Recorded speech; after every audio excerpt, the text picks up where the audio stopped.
Hey Godot users, this is Wizard of Westmarch with another Godot video, this time about type hinting in GD script. Types can be a very controversial topic. Some people hate the feel of limits types appear to put on their code, while others always want any help a compiler can give them. To be clear, I'm in the second camp. Anytime a tool can tell me I'm making a mistake early, the happier I am. They also prevent accidentally changing the type of a variable midstream. I'll talk about this in more detail later. The last point I'll make on that part of the topic is that you should at least try type hinting your code and see if the benefits are desirable to you. If you do not find them worth the cost, no type police are going to come in and destroy your computer. There are a few reasons to take advantage of type hinting. The first is that it helps the editor give better auto-completion options. If it knows you're dealing with a specific class, it can suggest all the properties and methods of that class as soon as you type the period after the variable name. The editor will not do this without that information. You can also use the if variable is type syntax to work with variables in cases where it is that type and get the benefits of type hinting for that specific type within the method. It and for the rest of the time, it just will ignore it because it's an if statement. Let's take a quick look.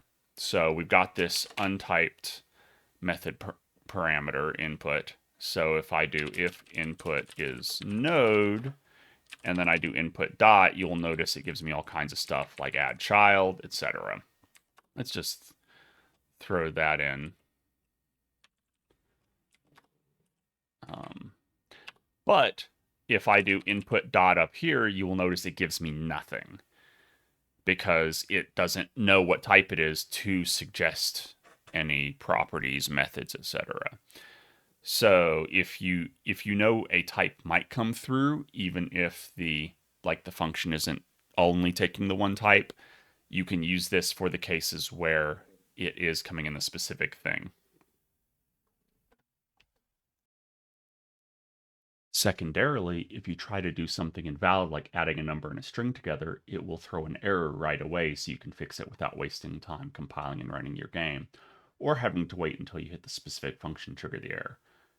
This can save a great deal of debugging time. Let's take a quick look. So let's take the same function. I've got it with an input 2 now, you'll notice. And so what you can do is return input plus input 2. And it's fine because it doesn't know if there's a problem or not.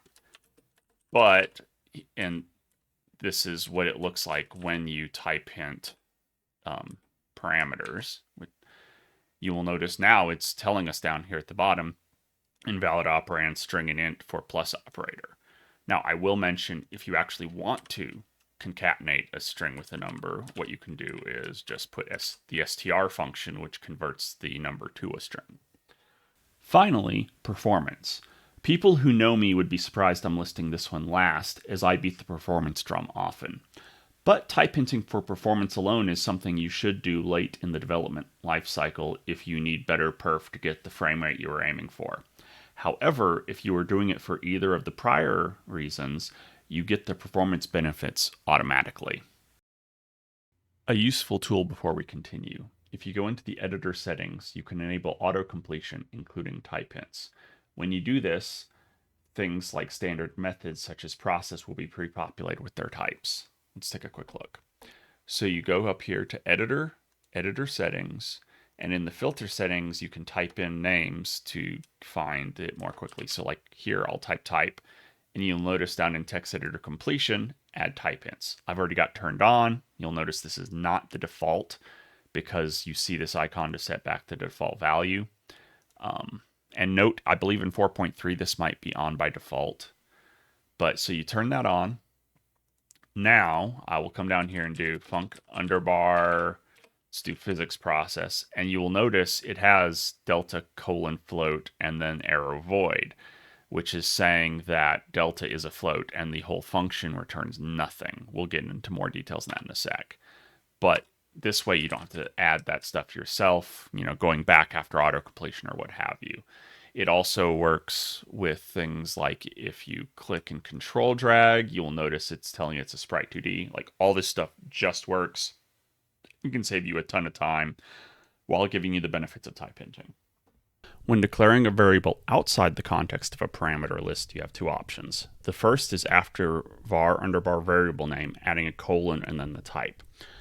You can do this whether you set a value or not. If you do set the value, put the equal sign after the type name. The second option is lovingly known as the walrus operator. If you put var variable underbar name colon equal value, it will declare the variable and lock the type based on whatever is on the right-hand side, be it a static value such as 5 or hello, but even something as the result of a method call, so long as that method has a return time defined as I described prior. Note it will actually throw an error if you try to do this when you don't have a defined return type. An important note at this point, if you do not specify the type or use the walrus operator, you can put a value of a completely different type into the variable, such as var abc equal 123 and then abc equal hello. I'll show you. So here we go. So you will notice I do var abc equal 123, and then I do abc equal hello. Doesn't say anything. Now, when I put the walrus operator, you will notice it complains. So this is just something to be aware of, that it is valid to change the type if you don't type hint it, because you've indirectly said that the type is not locked. And this can be really confusing and lead to issues where it's like, I thought this was a number. One last helpful tip. If you look at the numbers in the gutter of the built-in editor, you will notice a lot of them are green except for line 19. This is a way to find which code is and is not type hinted. You can also go into the project settings and enable warnings or errors where you have not given type hints. Errors are arguably overkill, but warnings to know where your issues are is always valuable. Let's take a quick look. You'll see here under project settings, sorry, it's hiding. So when you do type, you will notice I have it on warn. It's here under debug GD script, untyped declarations, ignore, which is the default, warn, or error.